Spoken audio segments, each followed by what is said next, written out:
Hello, जय हिंद दोस्तों। स्वागत है आपका आपके अपने YouTube channel technical with SAS में। मैं शिवम हाजिर हूँ आपके लिए मैथमेटिक्स की एक अच्छी सी क्लास लेकर। दोस्तों, आज यहाँ पर हम लोग मैथ के बहुत सारे इंपॉर्टेंट क्वेश्चन करने वाले हैं और आज के मॉडल पेपर में जो भी मैं क्वेश्चन लगाऊंगा वो आपके CITES एंट्रेंस एग्जाम के लिए बहुत ही इंपॉर्टेंट बन सकते हैं। तो यहाँ पे फिलहाल काम करेंगे, शुरुआत करेंगे आज की क्लास का। और फिर अगर आप वीडियो में नए हैं तो आप चैनल को सब्सक्राइब कीजिएगा और फिर क्या करें, पढ़ाई को देखिए चलते हैं, करते हैं शुरुआत। एक काम और कर सकते हो आप लोग, अपने साथ अपने पास एक पेपर और पेन लेके बैठे रहा कीजिए और सवालों को मेरे साथ सॉल्व करें। और मुझसे पहले सवाल अगर सॉल्व कर पाए तो आप जरूर उसमें कमेंट में लिखा करें, ठीक है। तो चलिए शुरुआत करते हैं आज की क्लास का। तो पहला सवाल जो आज का होने वाला है वो कुछ इस प्रकार है। मैं यहाँ लिख रहा हूँ प्रश्न को और प्रश्न को लिखकर सबका एक एक का हल करके समझाता हूँ, ठीक है। तो लिखा है 7 विषयों में 7 विषय होगा। 7 विषयों में यहाँ पे जो पहला प्रश्न है वो औसत से संबंधित है। तो मैं लिख रहा हूँ 7 विषयों में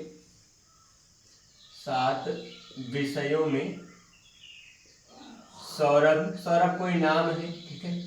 7 विषयों में सौरभ क्या किया, सौरभ के अंकों का औसत 49 है। सौरभ के अंकों का औसत 49 है। अंकों का औसत 49 है, ठीक है। ये है प्रश्न। और फिर अगला जो प्रश्न होने वाला है, कह रहे हैं कि सामान्य विज्ञान को छोड़कर शेष विषयों का अंकों का औसत कितना हो जा रहा है, इसका 42 हो जा रहा है। कह रहे सामान्य विज्ञान को छोड़कर, सामान्य विज्ञान को अगर छोड़ दिया जाए,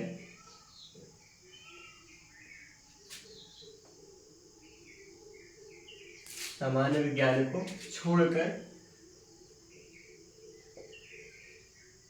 शेष विषयों का जो औसत होगा,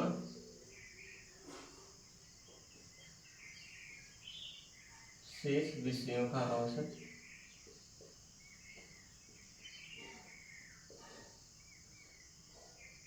वो कितना है, 42 है। ये यहाँ पे प्रश्न में बात हो रही है, शेष विषयों का जो औसत है वो 42 है। और फिर कह रहे हैं तो सामान्य विज्ञान में कितने अंक मिले थे। तो सामान्य विज्ञान के हमको क्या बताना है, अंक बताना है।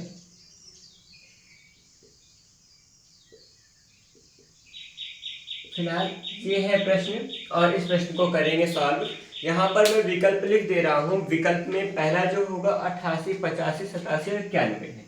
88 है विकल्प, 85 है और 87 के साथ 91 यहाँ पर 4 विकल्प दिया गया है। चारों विकल्प के लिए हम लोग करेंगे काम और सवाल को हल करके बताएंगे। तो यहाँ पे आपको 2-3 बातें समझाऊंगा कि यहाँ पे कभी भी औसत के केस में 3 पद हुआ करते हैं। जो औसत होता है वहाँ पर 3 चीजें होती हैं। जैसे औसत निकालने का जो फॉर्मूला होता है, औसत बराबर, यहाँ मैं लिख दूंगा, औसत किसी का भी औसत निकालना होगा, औसत को एवरेज कहते हैं। औसत बराबर क्या होगा, यहाँ पर जो भी टर्म होंगे, जो भी संख्याएं होंगी, जो भी पद होंगे, उनका क्या करेंगे, उनका यहाँ पर योगफल होगा और बटा में यहाँ पे क्या लगा देंगे, उनका पदों की संख्या होती है ना। पदों की संख्या को मैं बहुत संकेत में लिख रहा हूँ। यहाँ पर पदों का योगफल होगा और पदों की संख्या कितनी बार वो मतलब संख्याएं हैं, कितने पद हैं, उनका मान यहाँ लिखेंगे। उन सबको योगफल के रूप में यहाँ पे अंश में लिखा करते हैं।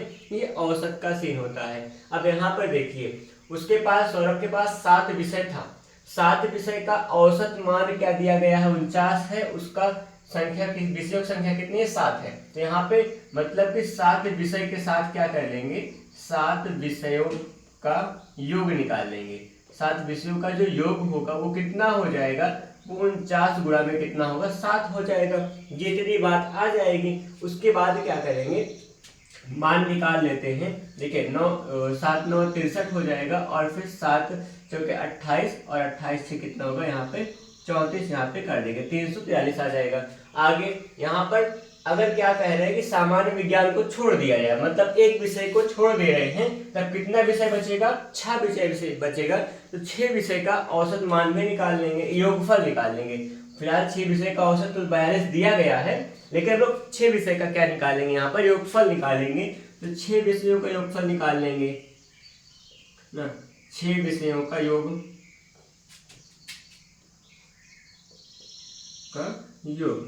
इसका जो मान होगा वो 42 के साथ 6 में गुणा कर देंगे, 6 दूना 12 होगा, 6 जगह 24 से 25 हो जाएगा, 252 कर देंगे। ठीक है, इतना सा हो चुका है। अब यहाँ पर देखिए, अगर पहले 7 विषय था, एक विषय निकल गया, 6 विषय बचा, तो जो विषय निकल जाएगा, जो विषय निकाल लिया जाएगा उसका अंक भी निकाल लिया जाएगा। तो कितना निकाला गया है उसका, इसी को हम लोग घटाकर क्या निकालेंगे, उत्तर निकालेंगे। तो यहाँ पे घटाएंगे, 3 में से 2 घटाएंगे तो 1 आ जाएगा, और फिर यहाँ 14 में से 5 घटेगा तो 9 आएगा, यहाँ कुछ नहीं बचेगा, कुल मिलाकर क्या होगा, 91 होगा। और फिर यहाँ पर जो सामान्य विज्ञान का अंक होगा, इसका मतलब वो होगा 91 अंक का था। ठीक है, तो यहाँ पे जो इस प्रश्न का उत्तर होगा, उस प्रश्न का उत्तर क्या होगा, 91 होगा। और ऑप्शन नंबर यहाँ पर आप 4 को सही कर सकते हो। उम्मीद है कि आपको क्लियर हुआ होगा। यहाँ पर 7 विषय का हम लोग प्राप्तांक और 6 विषय के प्राप्तांक का अंतर निकालेंगे, तो बीच का जो एक विषय का गैप था वो हमको पता चल जाएगा। क्लियर हुआ? आगे बढ़ेंगे दूसरे प्रश्न की ओर। तो दूसरा प्रश्न जो होने वाला है वो कुछ देखिएगा इस प्रकार होगा कि मैं करके दिखा रहा हूं।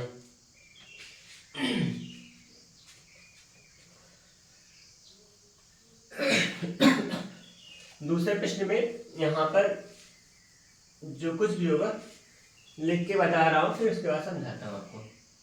प्रश्न नंबर 2, तो कह रहे हैं कि यहाँ पर भी आय का, यहाँ पे देखिए, यहाँ फिर से एक अनुपात का प्रश्न है। देखिए, ये सारे प्रश्न क्या होते हैं, मतलब मिसलेनियस क्वेश्चन से होते हैं। कभी कभी मतलब अगर सब कुछ सही रहता है, संयोग सही है मतलब, तो कभी कभी ये क्वेश्चन में आ जाया करते हैं। इसलिए इन सारे प्रश्नों को नकार नहीं सकते हैं, मैथ का ही पार्ट है और फिर पढ़ना जरूरी भी है।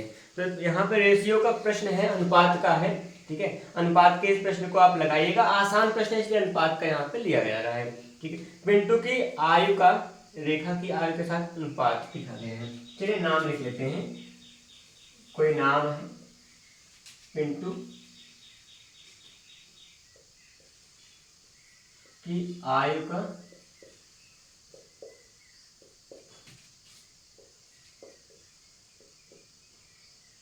रेखा की आयु के साथ अनुपात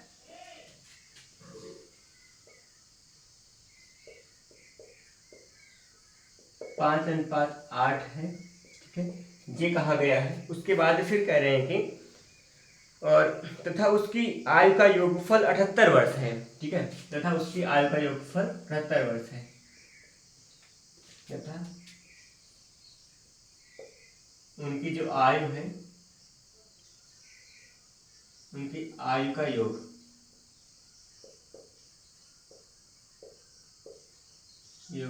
78 वर्ष है, ये बात दिया गया है। ठीक है, उसके बाद कुछ और कह रहे हैं, तथा कह रहे हैं कि 6 वर्ष बाद उनकी आयु का अनुपात क्या होगा। 6 वर्ष बाद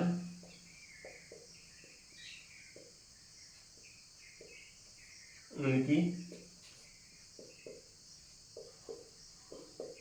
आयु का अनुपात, ये हमको निकालना है। ठीक है, तो यहाँ पर आयु का अनुपात निकालना है। विकल्प की मैं बात कर रहा हूँ, 2:3 है, और फिर 1 और 2 का अनुपात है, फिर 7 और 5 का अनुपात दिया गया है, साथ में ही आपको 4 और 7 का अनुपात देखने को मिलेगा इस प्रश्न को विकल्पों में। ठीक है, तो ये है आपके प्रश्न, और यहाँ पे विकल्प दिया हूँ। प्रश्न को समझाकर मैं आपको सॉल्व करके दिखाता हूँ। ठीक है, चलिए करते हैं कि पिंटू की आयु रेखा की आयु के साथ अनुपात 5 और 8 का है, और उनका योगफल क्या है, 78 वर्ष है। जब भी अनुपात दिया हो, अनुपात का योगफल भी दे दिया गया, अनुपात दिया हो, दो चीजों का अनुपात दिया हो, उनका योगफल दे दिया गया हो, तो ये जो सवाल होती है कक्षा 10 के लेवल की हो जाती है, वो वहीं से लग जाया करता है। वहां पर भी ऐसे सवालें मिला करती हैं, 6 से 8 में भी मिलती है, 8 से 10 तक के सवालों में मैथ में मिला करते हैं। तो आसान सवाल है फिलहाल, तो करेंगे काम। यहाँ पर हम लोग क्या निकालेंगे, सबसे पहले पिंटू और रेखा की वर्तमान आयु निकाल लेंगे, फिर 6 वर्ष के बाद की आयु के लिए 6 जोड़कर हम अनुपात बता देंगे। ठीक है, तो यहाँ पे निकालिएगा, पहले वर्तमान आयु निकालेंगे। तो सबसे पहले क्या होता है, इससे क्या होगा, अगर मगर एक छोटे स्तर से बात करें तो यहाँ पर हम लोग क्या मानते हैं, जैसे इसका अनुपात 5 और 8 का है, तो इनकी हम लोग पिंटू की आयु जो मानेंगे 5x हो जाएगा, और रेखा की आयु क्या मान लेंगे 8x हो जाएगा। दोनों को जोड़ देंगे और फिर जो भी मान आएगा क्या करेंगे, फिर उससे हम क्या करेंगे यहाँ पे, मतलब इससे कंपेयर करेंगे, उसका योगफल तो यही है, फिर x का मान निकालकर यहाँ पे गुणा करके उनकी वास्तविक आयु निकाल लेते हैं। तो वही काम मैं यहाँ करने वाला हूँ, पिंटू की आयु निकालूंगा, उससे पहले कुछ काम होगा। अनुपात का योगफल कितना होगा, 8 5 13 होगा, और 78 को यहाँ पे क्या करेंगे, भाग करेंगे। 78 से भाग 13, जैसे यहाँ पे ऐसा लिख के दिखा देते हैं, मान लें कुछ ऐसा, देखिए क्या, पिंटू की आयु क्या होगी, पिंटू की आयु को आप मान सकते हैं कितना, यहाँ पे अनुपात में 5वां भाग उसका है, तो 5 के साथ x मान लीजिएगा। और फिर इसी प्रकार रेखा की जो आयु होगी, रेखा की आयु के लिए क्या काम करेंगे, उसका जो अनुपात में उसका भाग है 8 है, 8x हो जाएगा, और कह रहे हैं इनका योगफल 78 है, तो 5x प्लस में 8x जो होगा वो कितना होगा, 78 के बराबर होगा। 8 5 13 होगा, 13x बराबर क्या हो जाएगा, 78 हो जाएगा। x बराबर क्या होगा, 78 बटा में यहाँ पर 13 हो जाएगा। ठीक है, यहाँ पे इसको काटेंगे, इसको सिंप्लीफाई करेंगे तो 13 का 6 बच जाएगा, x का मान क्या होगा, 6 होगा। ठीक है, तो x का जो मान 6 आया है वो कितना, वो क्या होगा, यहाँ पर x की जगह पे रखेंगे जब 6, तो यहाँ पर पिंटू की जो आय हो जाएगी, हमारी नई आय होगी या वर्तमान आय होगी, 6 पंचे कितना हो जाएगा, 30 होगा, इनका 6 अठे कितना हो जाएगा, 48 हो जाएगा। तो यहाँ इनकी आयु जो होगी 38 और 48 वास्तविक आयु थी जो अनुपात में बांटी गई थी। ठीक है, तो यहाँ पे इनकी आयु 30 और 48 आ चुकी है, और फिर कह रहे हैं 6 वर्ष बाद इनकी आयु क्या होगी, 6 वर्ष बाद ये 6 साल की हो जाएंगे ज्यादा, 6 वर्ष बाद ये भी 6 साल के ज्यादा हो जाएंगे। इनका आयु कितना होगा, 36 हो जाएगा, इनका हो जाएगा कितना, यहाँ पे 54 कर दीजिएगा। ठीक है, यहाँ पे कितना हो जाएगा, इनका 54 हो जाएगा। अब इसको अनुपात में बांटते हैं। अब देखिए यहाँ 36 है और यहाँ पे कितना 54 है। अब यहाँ पे काटते हैं, कितनी बार जाएगा, यहाँ पे जाएगा 18 से काट दीजिए, 18 2 36 होगा, 18 क्या कितना होगा 54, तो इसका मतलब क्या होगा, 2 अनुपात के 3 आ जाएगा। इस प्रकार से अनुपात हम लोग निकाला करेंगे। ठीक है, तो ये बात यहाँ पे करना था हम सबको इस सवाल के लिए। और इसी सवाल में अगर हम लोग x ना माने तो भी किया कर सकते हैं, वो कैसे करेंगे थोड़ा सा इसी में दिखाऊंगा। ऐसे क्या हो जाता है, जब भी अनुपात दिया, अनुपात का योगफल भी दिया गया हो, अनुपात वाले मान का योगफल भी दिया हो, तो डायरेक्टली आप अनुपातों को जोड़ते हैं। 8 5 कितना होगा, 13 होगा, और हमारे पास योगफल 78 है।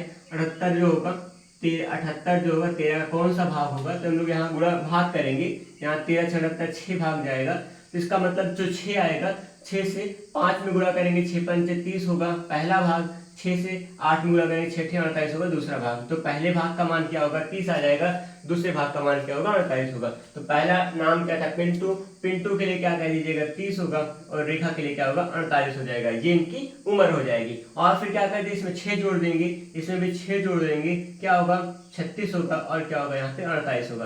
तो 36 अनुपात 48 आ जाएगा इनका अगला अनुपात। और फिर इसको सिंप्लीफाई करेंगे तो 2 अनुपात क्या होगा 3, जो कि हमारा पहला से आ चुका है। इस प्रकार भी आप सॉल्व कर सकते हैं, जैसे भी आपका मन बने वैसे सॉल्व कीजिएगा। फिलहाल सवाल को ऐसे कुछ किया करते हैं। तो उम्मीद है आपको क्वेश्चन समझ में आया होगा।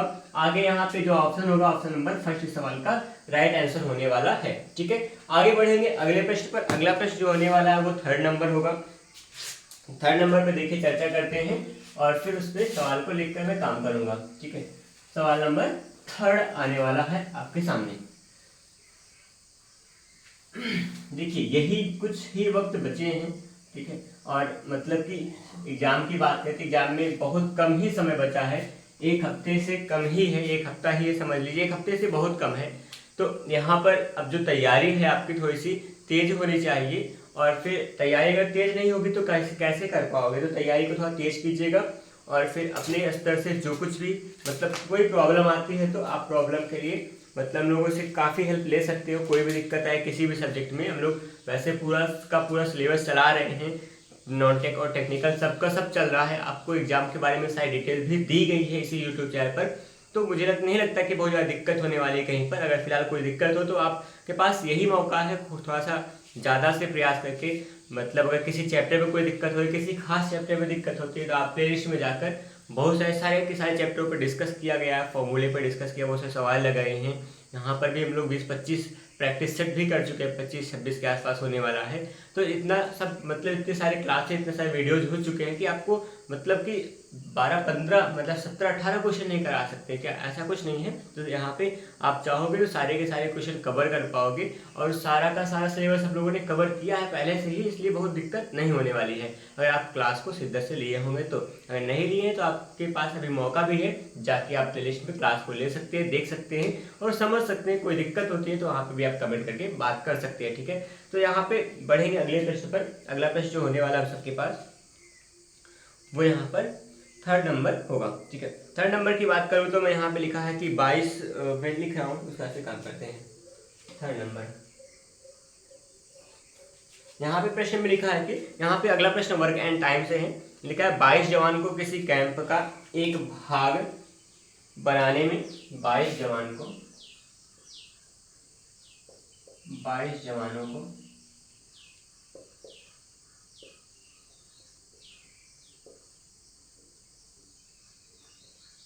किसी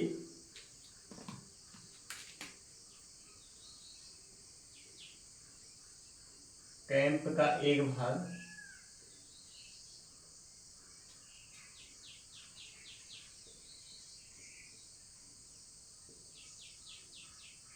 बनाने में कितना वक्त लग रहा है?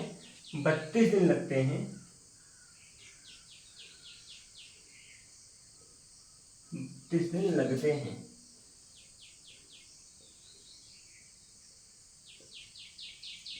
तो 16 जवानों को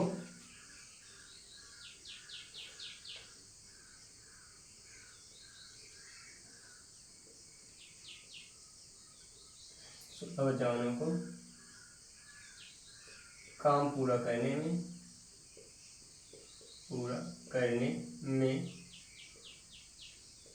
कितना वक्त लगेगा ना, कितना वक्त लगेगा।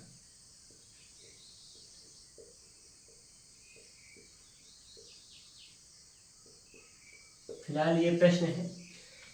तो यहाँ पर सवाल लिखा है कि 22 जवानों को किसी कैंप का एक भाग बनाने में 32 दिन लगता है, तो 16 जवानों को कैंप का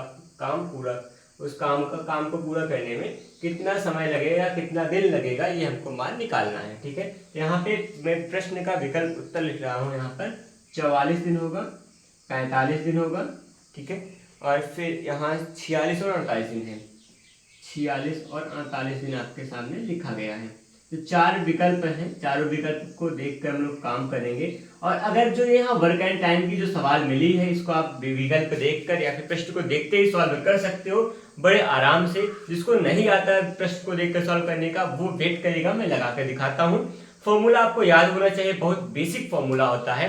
वो क्या है दिखाता हूँ। जैसे क्या होगा, मतलब M1 D1 = M2 D2, ये फॉर्मूला होता है। अगर ये फॉर्मूला मन में बैठा हुआ है तो आप सवाल को बड़े आराम से कर सकते हैं सॉल्व, बिना किसी मतलब जरूरत के ही, ना कॉपी की जरूरत पड़ेगी ना पेन की जरूरत पड़ेगी। अब आप देखिए M1 D1 = M2 D2 को वैसे ही कैसे सॉल्व कर सकते हो अपने मन में ही। M1 का मतलब पहली स्थिति, यहाँ 1 का मतलब पहली स्थिति की बात की गई है, 2 का मतलब दूसरी स्थिति की बात की गई है, ठीक है। M का मतलब मैन पावर होगा, मैन कितने आदमी होंगे, D का मतलब दिनों की संख्या, ठीक है, ये चीज होने वाला है। तो यहाँ पे आप देखोगे तो यहाँ M1 का मान क्या होगा, पहले 22 आदमी थे, 22 जवान थे, और फिर यहाँ समय कितना लगा 32 दिन। तो यहाँ पे 22 और 32 यहाँ लिखा जाएगा, और फिर M2 का मतलब 16 जवान आ जाएंगे, दिन का मतलब निकालना है। जो यहाँ 16 आएगा बटा में जाएगा, 32 को काटेगा, 16 32 दो बार जाएगा, 22 का 2 से जब गुणा करोगे 22 में कितना होगा 44 आएगा आपके सवाल का सही उत्तर। चलिए रख के दिखाते हैं मानों को, मान को रखिएगा, फिर देखते हैं कैसे आता है। M1 का मतलब 22 होगा, और फिर यहाँ 32 हो जाएगा, बराबर में 16 गुणा में D2 हो जाएगा। अब देखिए 16 गुणा 32 दो बार कटेगा, ठीक है, 22 में कितना आ जाएगा 44 दिन, बराबर में D2 का मान जो होगा 44 दिन होगा। तो यहाँ पे जो उत्तर आएगा सवाल का वो 44 दिन होगा। तो ऑप्शन नंबर फर्स्ट इस सवाल का सही उत्तर होगा। क्लियर हुआ। यहाँ पर कुछ ऐसे ही हम लोग इस सवाल को उड़ा दिया करते हैं आसानी से, फॉर्मूले के हिसाब से। फॉर्मूला अगर मन में बैठा होगा तो आप किसी भी सवाल को बहुत तेजी से लगाएंगे, नहीं तो फिर क्या होगा, उसमें टाइम भी लगता है और फिर बहुत दिक्कत कर पाओगे। और आपका जो यहाँ पे एंट्रेंस एग्जाम होने वाला है वो मतलब कि उस पर निगेटिव मार्किंग नहीं है, सबसे बड़ी बात है। तो आप लोग सबसे पहले एफर्ट कीजिएगा, जितने सवाल, और टाइम भी 2 घंटे है, बहुत टाइम होता है, 100 सवाल 2 घंटे, इतना टाइम मतलब क्या ही होगा। तो यहाँ पे क्या करेंगे, तो अपना उसमें मैथ के क्वेश्चन को थोड़ा सा शिद्दत से काम करें, क्योंकि जो टेक्निकल रहेगा वो तो आ जाएगा, आएगा तो आएगा, नहीं आएगा तो बहुत ज़्यादा गेस कर पाएंगे, उसके अलावा कोई ऑप्शन नहीं बचेगा। लेकिन मैथ में थोड़ा शिद्दत से काम करना, मैथ में गलतियाँ होती हैं, मैथ में मतलब कहते हैं कैलकुलेशन एरर आ सकता है, तो वो सब चीज़ें अपने आप को बचाइएगा उससे, और फिर कोई उसमें थोड़ा सा धैर्यता के साथ काम करेंगे तो सब सही हो जाएगा, सब कुछ काम आसान लगेगा। ठीक है, फिलहाल लगाएंगे, अगला प्रश्न होगा प्रश्न नंबर 4 है। प्रश्न नंबर 4 के लिए काम करूंगा मैं। 4 लिखा गया है कि यहाँ पर कह रहे हैं कि ना 2 बातें हैं, यही प्रश्न देख लीजिए। कह रहे हैं कि प्रकाश और रवि मिलकर एक व्यापार 14,000 रुपये लगाकर शुरू करते हैं। प्रकाश और रवि कोई दो नाम है, प्रकाश और रवि, ठीक है, प्रकाश है व रवि लिख लीजिएगा, प्रकाश व रवि दोनों मिलकर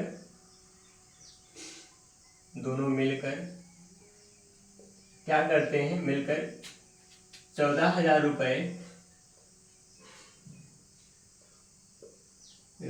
रुपये, पूंजी लगाकर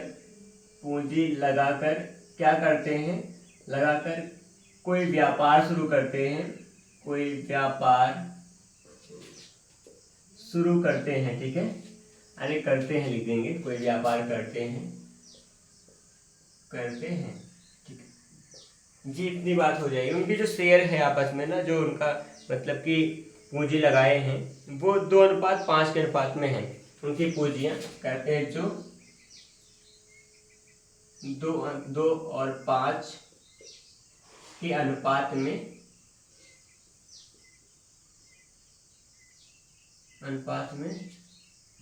पूंजी लगाए हैं।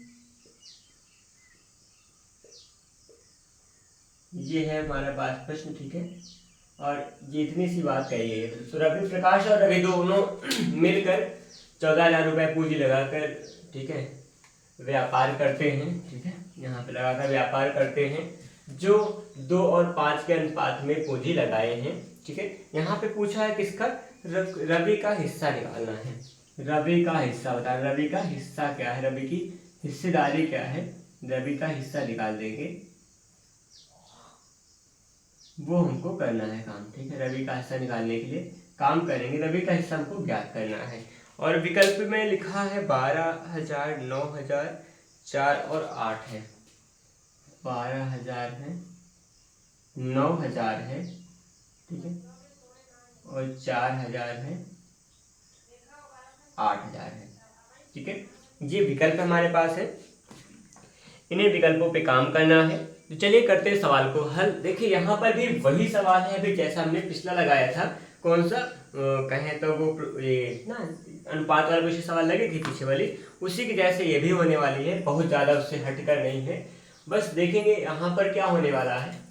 यहाँ एक छोटा सा काम करेंगे, 14,000 कुल, देखिए यहाँ पर 2 और 5 अनुपात का मान कितना है, 2 और 5 का है, ठीक है, और फिर कुल पूंजी कितनी है, 14,000 है, कुल पूंजी 14,000 है, मतलब 2 और 5 के अनुपात का जो भी योगफल होगा वो 14,000 होगा। 2 और 5 का मतलब क्या हो जाएगा, फिर योगफल होगा आपका 7 हो जाएगा, 2 और 5 का मतलब 7 हो जाएगा। 7 से इसमें भाग करेंगे, जो भी योगफल होगा उसका क्या करेंगे, अनुपातों के योग से भाग करेंगे, तो अनुपातों योग 7 होगा, 7 से भाग करेंगे उस योगफल वाले मान में, तो 7 2 14, यहाँ पे क्या आएगा, 2,000 आ जाएगा, ठीक, 2,000 आ गया, ठीक है, 2,000 आपका आ गया है। उसके बाद क्या करेंगे, 7 2 14, 2,000 आ गया। अब यहाँ पे अनुपात मुझे लगता है सही लिखा है मैंने, 2 और 5 का ही अनुपात था। और फिर उसके बाद क्या होगा, यहाँ पर विकल्प में थोड़ा सा करेक्शन में करूंगा, विकल्प में करेक्शन यहाँ करना है कि विकल्प हमने थोड़ा सा एक एरर लिखा है, जो कि यहाँ पर क्या होने वाला है, तो ठीक ठाक था, यहाँ पर क्या होगा कुछ ऐसा, मैं समझा रहा हूँ, देखिएगा, जस्ट आपको दिखाता हूँ, 1 2 3 4, यहाँ 10,000 लिख देंगे विकल्प, ठीक है। तो देखिए अब ये सब कुछ सही है, मुझे लगता है विकल्प हमने हल्का सा किया था मिस्टेक, ठीक है। तो यहाँ पे देखोगे क्या होगा, यहाँ पर लिखा है कि अनुपात निकालेंगे। सबसे पहले आपको बेसिक जानना है, किसी एक भाग का मान निकालना हो या दोनों भाग का मान निकालना हो जो अनुपात के साथ पहले लिखे गए थे, तो उसके लिए क्या करोगे, आप अनुपातों को जोड़ोगे, पहला काम होगा। फिर उस योगफल से हम यहाँ पर अनुपातों के जो मान थे, जो वास्तविक पूरा मान था, दोनों का पूरा कुल मान था, उनमें हम भाग करेंगे। 7 2 14, 2000 आ गया है। अब इस 2000 के लिए क्या करना है, अगर क्या होगा, पहले भाग का मान निकालना है तो 2 से गुणा करेंगे, 2000 में 2 से गुणा करेंगे। अगर दूसरे भाग का मान निकालना है, दूसरे अनुपात का, हम 2000 में क्या करते हैं, गुणा करते हैं, तो इनका वास्तविक मान आया करता है। तो पहला भाग मतलब प्रकाश का जो हिस्सेदारी थी 2 दूना 4000 थी, और जो रवि है यहाँ पे, रवि की जो हिस्सेदारी है 5 दूना 10,000 होने वाली है। ये प्रकाश और रवि की हिस्सेदारी यहाँ पर हमको मिली हुई है, तो हमको फिलहाल रवि का निकालना था, तो रवि की हिस्सेदारी क्या हो जाएगी, 10,000 हो जाएगी, जो कि ऑप्शन नंबर मैंने यहाँ थर्ड बनाया था वही वाला होगा। एक बार लास्ट में निष्कर्ष रूप में यह बताऊंगा, जब भी क्या हो यहाँ पर अनुपात मान दी, दो पदों का अनुपात दिया हो, दो वस्तुओं, दो चीजों का अनुपात दिया, दो डेटा का अनुपात दिया गया हो, और फिर उनका योगफल भी हमको पता है, तो अनुपातों का योग निकाल के हम योगफल से भाग करेंगे, और फिर क्या निकलेगा, जो भी मान आएगा उस मान का जो मान निकालना होगा, ऐसे पहले भाग का मान निकालना है तो पहले अनुपात से गुणा करेंगे, उस मान से दूसरे मान का दूसरा अगर मान निकालना है तो उस मान से हमको दूसरे मान में भाग करेंगे, दूसरे अनुपात वाले मान में भाग करा करते हैं, ये हमारा काम होगा। फिलहाल यहाँ अगर प्रकाश का पूछा होता तो 2 से हम गुणा करते 2000 में, और रवि का पूछा है तो 5 से गुणा करेंगे 2000 में, क्योंकि रवि का जो भाग है बाद में है, बाद में अनुपात 5 देगा, तो 5 दूना 10 का मतलब यहाँ पे 10,000 हो जाएगा। क्लियर हुआ होगा, कुछ ऐसी है सवाल यहाँ नंबर 4 की। ठीक है, आगे लगाएंगे, 5वीं सवाल होगी, 5वें सवाल के बारे में हम लोग आगे बढ़ते हैं। 5वें सवाल देखिए, मैं लगा के आपको दिखाता हूँ कैसे यहाँ पर उसको अटेम्प्ट करेंगे और कैसी सवाल आपकी है ये। फिलहाल बढ़ेंगे 5वें प्रश्न की ओर। तो 5वां प्रश्न यहाँ पर है, कह रहे हैं कि कोई व्यक्ति ऐसा है कि मनु ने, लिख देता हूँ, मनु ने क्या किया है कि 12% प्रतिवर्ष के चक्रवृद्धि ब्याज पर 12% प्रतिवर्ष के चक्रवृद्धि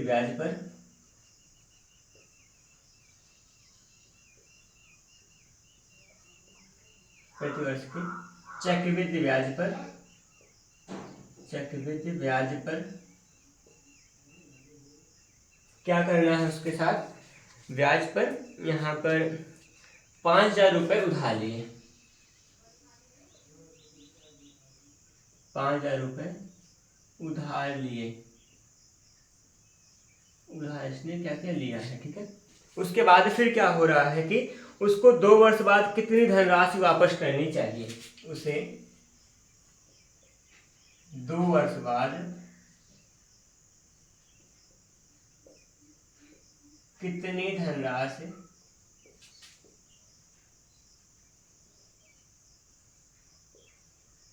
वापस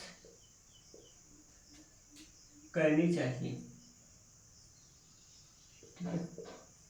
फिलहाल ये प्रश्न आपके पास है। मनु ने 12% प्रतिवर्ष के चक्रवृद्धि ब्याज की दर से, यहाँ पर ब्याज पर इसने 5,000 रुपये उधार लिया था, और फिर कह रहे हैं कि इसे क्या होगा, कितना रुपया वापस करना होगा 2 वर्ष के बाद। यहाँ चक्रवृद्धि ब्याज की सवाल है, तो चक्रवृद्धि ब्याज में अमाउंट का मान निकालने का जो फॉर्मूला होता है, ए बराबर होता है फॉर्मूला आपके पास। यहाँ पे क्या करेंगे, P × 1 प्लस में R/100 होगा, होल पावर क्या होगा, T हो जाएगा, ये फॉर्मूला है। और विकल्प में लिख रहा हूँ, विकल्प लिखकर सवाल को सॉल्व करते हैं। 5,900 हो जाएगा, ठीक, 5,000 लिया था उसने, हाँ 5,900 पहला विकल्प है, इतना रुपया होगा। और फिर अगला होगा 6,272 है, 6,272 हो जाएगा। ठीक है, और फिर अगला जो विकल्प आपके सामने मैं लिख रहा हूँ 5,882 है, 5,882 हो जाएगा। और एक लास्ट है ऑप्शन यहाँ पे 6,702 मैं लिख चुका हूँ। तो यहाँ पे इतने से विकल्प हैं, इन्हीं में से आपको कोई एक चुनना है जो कि आपके इस सवाल का सही उत्तर होने वाला होगा। ठीक है, तो यहाँ पे क्या निकालना, मिश्रधन का मान निकालना है, मिश्रधन का मान निकाल लीजिए। मैंने फॉर्मूला लिख दिया, बस इस पे काम करना है। बस P का जो मान होगा, मूलधन का मान होगा 5000 है, उसने लिया था, ठीक। और फिर 1 प्लस में R का मतलब 12 होगा, 12 बटा क्या कर दीजिएगा 100 करेंगे, पूरे की घात T का मतलब 2 वर्ष की बात की गई है। आगे यहाँ पर 5000 हो जाएगा, फिर यहाँ पर करेंगे 12, 4 तिया 12 होगा, 4 से 25 होगा 100, 25 से कम 25 3 कितना हो जाएगा, यहाँ पर 28 हो जाएगा। 28 बटा में क्या कर देंगे 25 होगा, इसकी घात 2 कर दीजिएगा, यहाँ पे 5000 हो जाएगा, ठीक है। 5000 गुणा में 28 की घात 2 कर दीजिएगा, यहाँ पे आके 28 गुणा 28 कर देंगे, और पूरे का बटा कितना होगा 25 गुणा में 25 हो जाएगा, 25 गुणा में 25 ऐसा कुछ कर देंगे, क्योंकि वर्ग लगा हुआ था। सिंप्लीफाई करते हैं इसको। सिंप्लीफाई कैसे करेंगे आपको मैं दिखाता हूँ। 25 से कटेगा 25 गुणा 50 2 बार जाएगा, यहाँ पे क्या बचेगा 200। 25 से काटेंगे 25 अट्ठे 200, 8 बार गया हुआ है, तो हम लोग यहाँ पे 8 लिखेंगे गुणा में 28 का 28 से गुणा कर दीजिएगा। 28 का जो स्क्वायर होगा कैसे होगा देखिए, 28 का स्क्वायर कैसे निकालेंगे, फिर से आज इस क्लास में मैं स्क्वायर निकालने का तरीका आपको सिखा रहा हूँ। देखिए 8 का वर्ग कितना होगा 64 होगा, 4 लिखिए, यहाँ से 6 आ गया। फिर अभी क्या करेंगे, सभी संख्याओं का वर्ग, सभी संख्याओं का गुणा कर देंगे। पहला काम क्या होगा, इकाई का वर्ग लिखा गया है, ठीक, सभी संख्याओं का गुणा कीजिए। 8 दूना 16, 16 दूना कितना होगा 32, हासिल कितना आएगा 6, 38 हो जाएगा, हासिल कितना बचा 3 बचा है। अब क्या करेंगे, लास्ट संख्या का गुणा कर देंगे, वर्ग कर देंगे। पहले इकाई का वर्ग, फिर सभी संख्याओं का गुणा, फिर क्या होगा इकाई को छोड़कर जो बचा होगा उसका क्या करेंगे हम लोग वर्ग करेंगे। 2 का वर्ग 4, 4 3 कितना होगा 7 होगा, तो 700 कितना हो जाएगा 84 होगा, जो कि 8 का क्या होगा 28 क्या होगा वर्ग होगा, तो 784 यहाँ लिख देंगे, ठीक। अब यहाँ पर क्या हो जाएगा, इसका गुणा करना पड़ेगा हमको, गुणा करते हैं। 8 चौके 32 हो जाएगा, और फिर 8 है 64, और 64 आया है 64, और 64 3 67 हो जाएगा, और फिर यहाँ पे 6 बचा, 8 7 56, और 6 62 हो जाएगा। तो 62-72 रुपया क्या होगा, उसको क्या करना पड़ेगा, वापस करना पड़ेगा, कितने 2 वर्षों के बाद। तो यहाँ मिश्रधन का मान क्या आएगा 6272 रुपया आएगा, जो कि आपका ऑप्शन नंबर सेकंड होगा इस सवाल का सही उत्तर। उम्मीद है आप भी किए होंगे, सवाल को समझ में आई होगी, ठीक है। अब आगे बढ़ेंगे, अगला प्रश्न जो होने वाला है वो क्या होगा, छठवां प्रश्न में करने वाला हूँ। तो छठवां प्रश्न में यहाँ पर लिख रहा हूँ, फिर इसके बाद उसको सॉल्व करता हूँ, ठीक है। छठवें प्रश्न की ओर हम लोग आगे बढ़ेंगे। देखिए बस काम को शिद्दत से करते रहिए, सब आपकी एक दिन एक समय आएगा जब आपके कदमों में सब कुछ रहेगा, तो उसके लिए थोड़ा सा तपना पड़ता है, तत्परता के साथ काम करना पड़ता है। अगर नहीं करेंगे तो फिर क्या ही करेंगे, ठीक है। तो यहाँ पे छठवां प्रश्न आएगा, कुछ ऐसा होगा। तो लिख रहा हूँ प्रश्न में, कह रहे हैं कि एक कंटेनर है, एक कंटेनर को भरने में, देखिए ये जो सवाल है ये किसी बहुत बड़े चैप्टर की नहीं है, ये नॉर्मल से मतलब कि किसी भी कह सकते हैं, सिंप्लीफिकेशन का तो नहीं कह सकते, लेकिन ये मतलब मैथ का बहुत बेसिक सा प्रश्न ले रहा हूँ यहाँ पर, और जिसका कोई खास चैप्टर का नाम ही नहीं कह सकते फिलहाल कहीं का। मैं लिख के दिखाता हूँ आपको। एक कंटेनर को भरने में, यहाँ पर एक कंटेनर को भरने में, एक कंटेनर को भरने में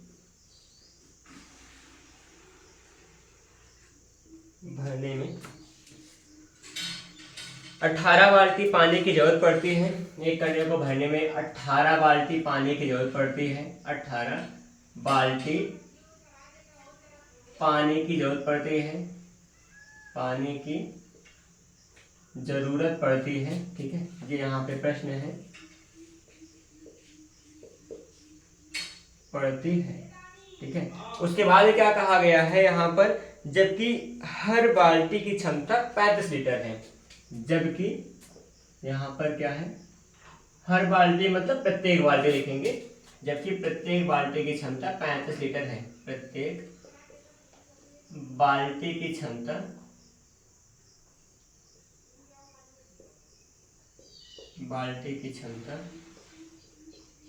35 लीटर है, ठीक। ये हमारे पास कहा गया है। इसके बाद भी कुछ लिख रहे हैं कि अगर प्रत्येक बाल्टी की क्षमता 5 लीटर कम कर दी जाए तो उसी कंटेनर को भरने में कितनी बाल्टी पानी की जरूरत पड़ेगी। यदि क्या हो जाए, यदि प्रत्येक बाल्टी की क्षमता क्षमता क्या कर दी जाए, 5 लीटर कम कर दी जाए, 5 लीटर कम कर दी जाए, ठीक है, जाए, तो क्या हो रहा है, तो फिर इसमें मतलब क्या है, तो कितने बाल्टी पानी की जरूरत पड़ेगी, तो कितने बाल्टी पानी की जरूरत पड़ेगी उस कंटेनर को भरने के लिए, बाल्टी पानी की जरूरत पड़ेगी, ये लिखेंगे कि जरूरत पड़ेगी, ठीक है। ये फिलहाल प्रश्न है, देखिए इस प्रश्न को करेंगे सॉल्व हम लोग। उससे पहले यहाँ पे कुछ विकल्प है, विकल्प मैं लिख रहा हूँ, 17 है, 22 है, 21 है और 18 है। 17 है, 22 है, 21 है और फिर क्या हो जाएगा, 18 हो जाएगा। ये फिलहाल विकल्प है, इन्हीं विकल्पों में से किसी एक विकल्प का उत्तर आपका सही होगा, कोई एक सही होने वाला है और फिर उस सही विकल्प का चुनाव करना होगा। अब देखिए, आप समझने का कीजिए प्रयास, क्या होने वाला है, यहाँ 18 बाल्टी 35 लीटर, मतलब हर बाल्टी क्या है 35 लीटर की है और फिर वो 18 बाल्टी पानी की जरूरत पड़ती है यहाँ पर, किसके लिए, किस काम के लिए, मतलब कहा जाए तो एक कंटेनर को भरने के लिए। कंटेनर एक भरा जा रहा है जिसमें 18 बाल्टी की जरूरत पड़ती है और हर बाल्टी 35 लीटर की है। इसको भी आप वर्क एंड टाइम के सवाल से ही लगा सकते हैं, m1 d1 बराबर m2 d2 के हिसाब से। अब देखिए यहाँ पे d की जगह पे यहाँ पे उसकी क्षमता कोई भी एक मान ले लेंगे, कोई दिक्कत नहीं, आराम से काम कर लेंगे। इसको मैं दो तरीके से लगा के आपको समझाता हूँ, लेकिन आएगा एक ही जैसा, दोनों लगेगा कि आपको एक ही जैसा है, लेकिन सोच दो तरीके की होने वाली है। अगर m1 d1 m2 d2 के हिसाब से काम करो तो क्या हो जाएगा, देखिएगा, अगर मैं इसको m1 d1 m2 d2 के हिसाब से काम करूं तो क्या कर पाएंगे, 18 बाल्टी का मतलब 18 कर देंगे, गुणा में 35 लीटर 35 हो जाएगा, बराबर। दूसरा शर्त क्या है, हर बाल्टी की क्षमता 5 लीटर कम हो रही है, 35 था, क्या हो जाएगा 30 हो जाएगा, कितनी बाल्टी होगी, x बाल्टी हो जाएगी, ऐसा कुछ कर देंगे। मतलब कि क्षमता गुणा में बाल्टी की संख्या, क्षमता गुणा में बाल्टी की संख्या, ये दोनों क्या होगा, बराबर हो, क्योंकि बराबर इसलिए होगा क्योंकि एक ही कंटेनर को दोनों भर रहे हैं शुरुआत में और बाद में भी, तो आयतन तो दोनों का कुल मिलाकर बराबर होने वाला है।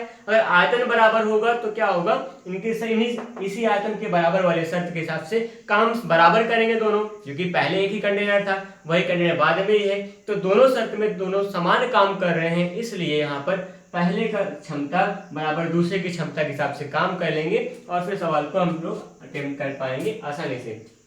अब देखिए इसको सिंप्लीफाई कीजिए, 30 अंश में था, हर में लाएंगे, यहाँ 18 होगा, गुणा में 35 हो जाएगा, पूरे का बटा 30 होगा, बराबर में क्या कर दीजिएगा, x कर दीजिएगा। देखिए 5 छंग 30, 6 बार जाएगा, 5 से 35 7 होगा, 6 3 18, 7 में कितना कर दीजिएगा, x का मान 21 होगा। मतलब यहाँ बाल्टी की जो मतलब कितनी बाल्टी पानी लगेगी, वो यहाँ इतना बाल्टी पानी, कितना 21 बाल्टी पानी की जरूरत पड़ेगी, इस हिसाब से आप काम कर सकते हैं। ठीक है जी, आपका मतलब कॉन्सेप्ट था, आपका ये तरीका था लगाने का इस सवाल को।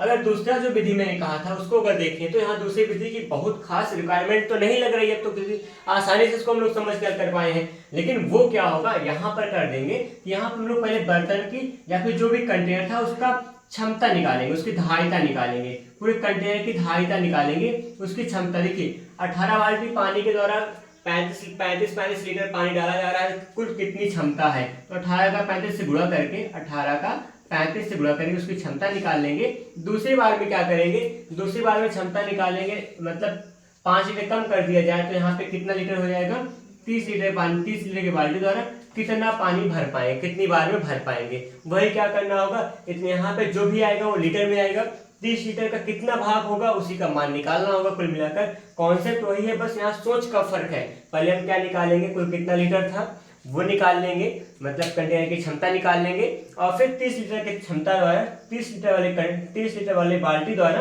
हम उसको कितनी बाल्टी भर सकते हैं उससे भाग कर देंगे तो अपने आप आ जाएगा। फिलहाल वही काम यहाँ पर किया गया है। तो कुछ ऐसी ही लगी सवाल, कहा जाए तो वर्क एंड टाइम का भी हो सकता है, यहाँ धारिता का भी चक्कर चल सकता है, इसलिए यहाँ पे कोई एक किसी चैप्टर को नहीं डिसाइड कर सकते हो। ये अच्छी सवाल थी। फिलहाल बढ़ेंगे अगले प्रश्न की ओर। अगला प्रश्न मैं आपके लिए लेके आ रहा हूँ।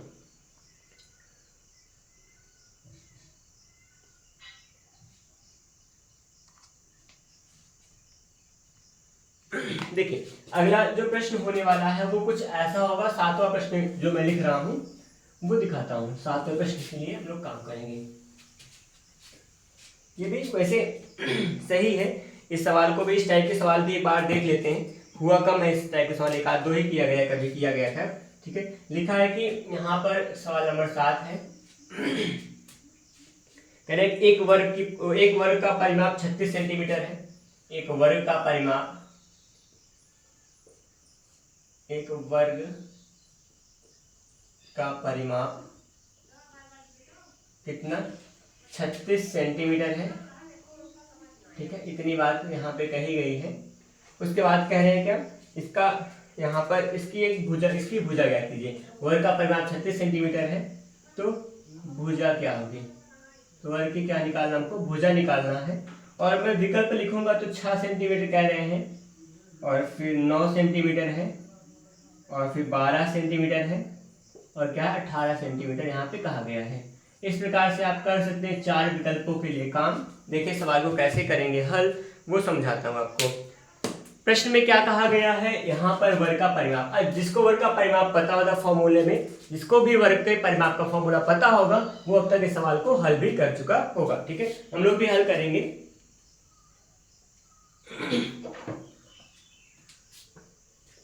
देखिए कैसे होगा, तो वर्ग के परिमाप का जो फॉर्मूला होता है 4 गुणा में क्या होगा, भुजा होगा, 4 इंटू ए कहा करते हैं। इसका जो मान होगा 36 दिया गया है, तो 4 से भाग करेंगे, 36 के कितनी बार जाएगा, 9 बार जाएगा।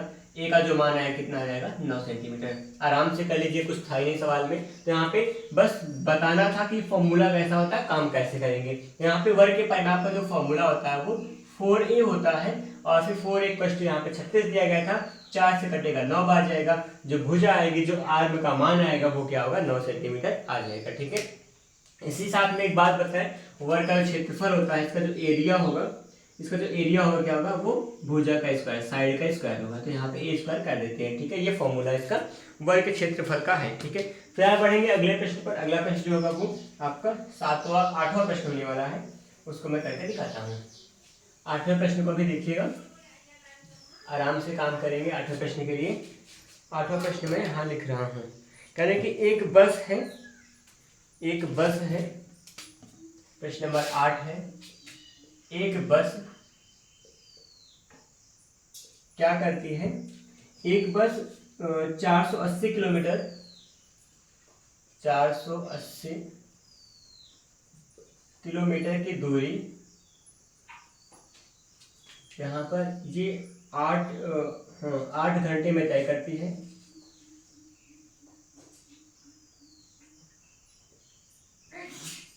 8 घंटे में तय करती है। ठीक है, और फिर कह रहे हैं तो बस की चाल याद करना है, तो बस की चाल याद करें। ठीक है, ये हमको बात करना है इस सवाल पे। देखिएगा ऑप्शन का ही क्या चक्कर, पहले वैसे लगा लेते हैं सवाल को। देखिए एक बस है, 480 किलोमीटर की दूरी 8 घंटे में तय करती है। चाल निकालना, आपको चाल का फॉर्मूला पता होगा, क्लियर है। चाल का फॉर्मूला क्या होगा, स्पीड इक्वल टू क्या होता है, डिस्टेंस अपॉन में टाइम होता है। एक छोटा सा फॉर्मूला आपको पता है ना, यहाँ पे डिस्टेंस अपॉन में टाइम कर देंगे। ये आसान सा फॉर्मूला है, निकाल दीजिएगा। यहाँ पर चाल क्या है, यहाँ पे दूरी क्या, डिस्टेंस ने कवर किया 480 किलोमीटर है, और यहाँ पे 8 घंटा लगा। 8 6 48, 6 बार जाएगा, 60 किलोमीटर क्या हो जाएगा पर आवर होगा। अगर यही क्या किया जाए, इसको मीटर पर सेकंड बदलना होगा। अगर इसको मीटर पर सेकंड में बदलना है तो क्या करेंगे आप, 60 किलोमीटर पर आवर को मीटर पर सेकंड बदलना, 5 बटा क्या हो जाएगा 18 से हम लोग गुणा कर देंगे, मीटर पर सेकंड हो जाएगा। ये काम होगा। अगर मीटर पर सेकंड की चाल दी गई होगी तो 18/5 से हम लोग गुणा करेंगे, तो हमको मीटर पर सेकंड से किलोमीटर पर आवर में मिल जाएगा। ये हमको ऑलरेडी पता होना चाहिए। फिलहाल करेंगे अगला प्रश्न होगा, 9वां प्रश्न होगा। 9वें सवाल के हम लोग काम करेंगे, देखिएगा उसको भी। 9वां प्रश्न में लिख रहा हूँ, फिर इसको लगा के दिखाता हूँ कि वो कैसे सॉल्व हो पाएगा, और फिर वो क्या है ही फिलहाल ना।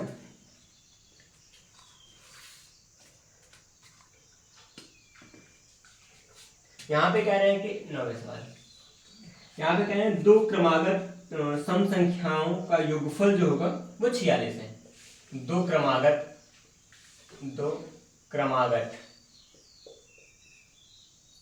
सम संख्याओं का योगफल, सम संख्याओं का योगफल कितना है, 46 है। तो हमको संख्या ज्ञात करना है। संख्या ज्ञात करने के लिए दो संख्याओं का ऑप्शन दिया गया है, इसको छोड़िए ऑप्शन का चक्कर, अभी हम लोग सवाल को जल्दी से लगाते हैं। देखिएगा प्रश्न में लिखा क्या है, दो क्रमागत सम संख्याओं का योगफल 46 है, तो संख्या निकालना है हमको।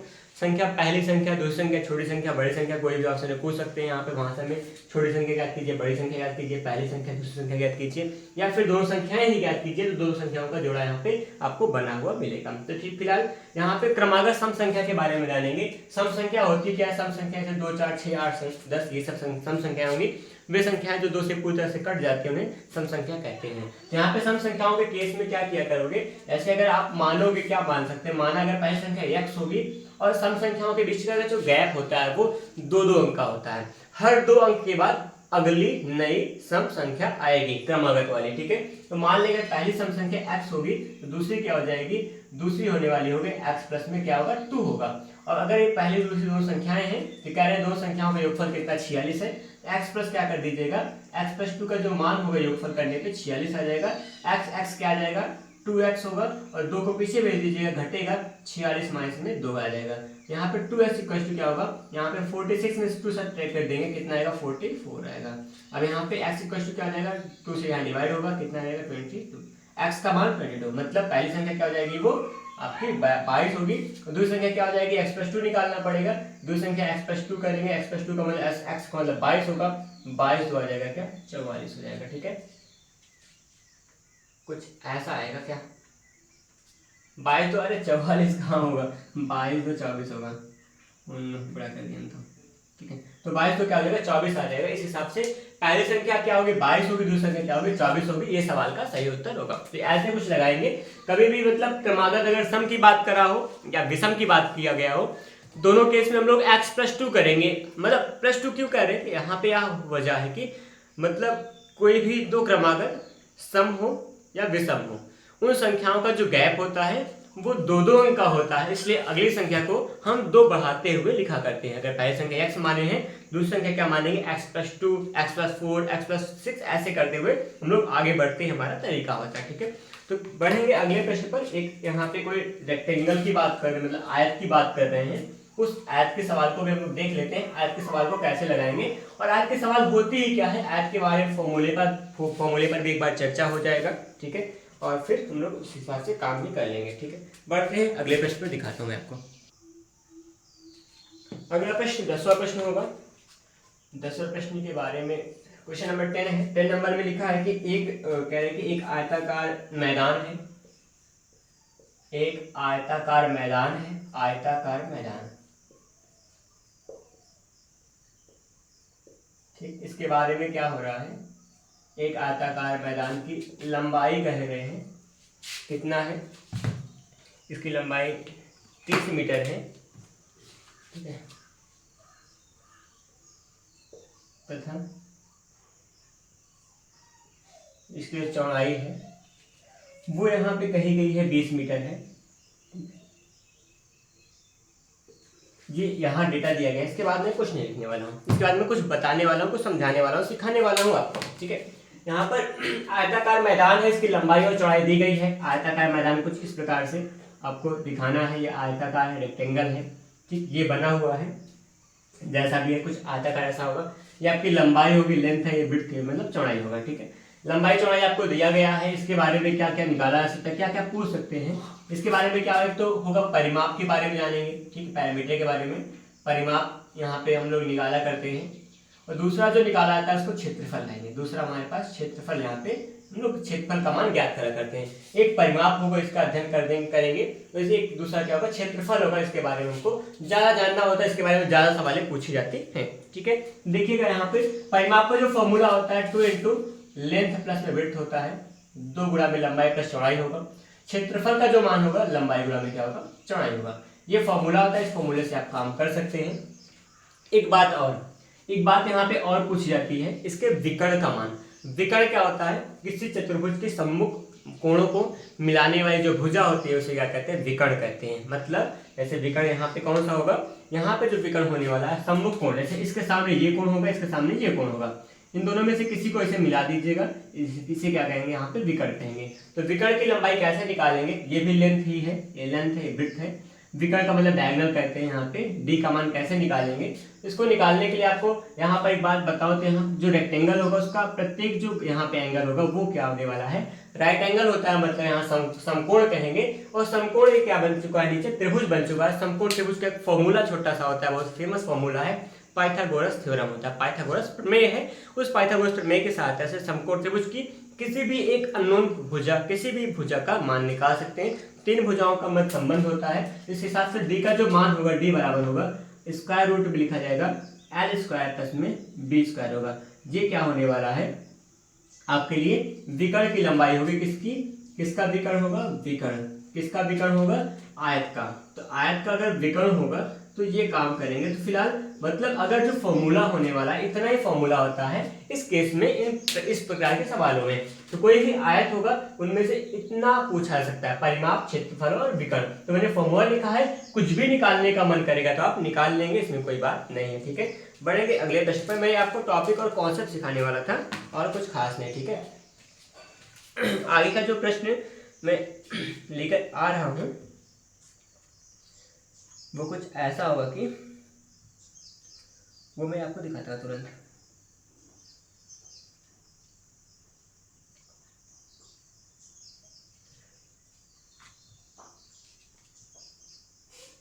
मुझे कुछ ऐसा एक सिंप्लीफिकेशन का क्वेश्चन सेट कीजिएगा, यहाँ लिख रहा हूँ, उसके बाद बता रहा हूँ। प्रश्न नंबर 11 होगा, एक सरलीकरण का प्रश्न है, इसी को करके देखिए क्या आप कर पाते हैं क्या। 11वां प्रश्न है, देखिए इसका वैल्यू निकालना है। 4 + 5 लिखा गया, 4 + 5 है, थोड़ा बड़ा लिखते हैं, 4 प्लस में 5 होगा, इंटू में लिखा है 3, माइनस में 2 की पावर 2, मतलब 2 स्क्वायर। इसका इतने का मान निकालना है, बस केवल इतने को सॉल्व करना है, सिंप्लीफाई करना है। और फिर जो वैल्यू होगी 15 हो सकती है, 16 हो सकती है, 17 और 18 हो सकती है। इन सब में से कोई ना कोई एक मान होगा।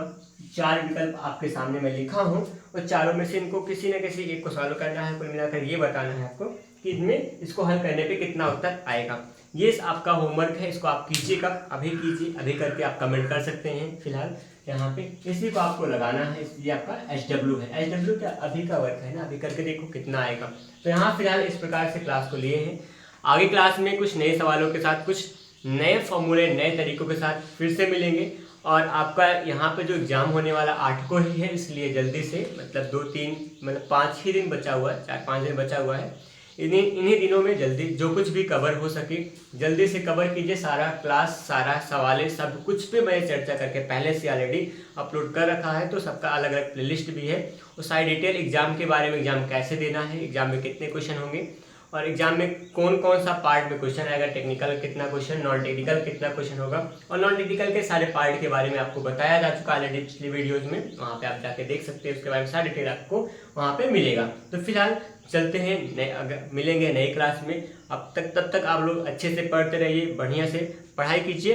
धन्यवाद, जय हिंद।